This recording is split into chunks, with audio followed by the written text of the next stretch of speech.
मौलाना फजल रहमान ने इलेक्शन नताइज मुस्तरद कर दिए। ऑपोजिशन में बैठने का ऐलान। नून लीग को हिज़्ब इख्तिलाफ में बैठने की दावत।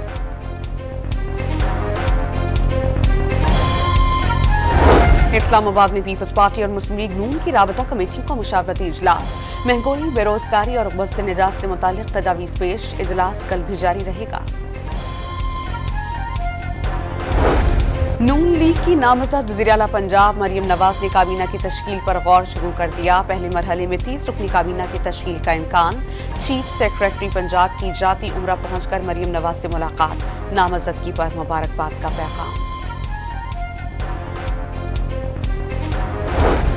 एमकेएम वक्त की कराची में मर्दान हाउस आमद। एएनपी के साथ सीट एडजस्टमेंट नहीं बल्कि सीट शेयरिंग हुई। शहर कायद की तरक्की से पूरे मुल्क की तरक्की होगी। खालिद मखदूम सिद्दीकी और शाही सैयद की न्यूज कॉन्फ्रेंस। और अलीमा खान पर नफरत फैलाने और मुजरिमाना साजिश करके अवाम और फौज में तकसीम पैदा करने का इल्जाम।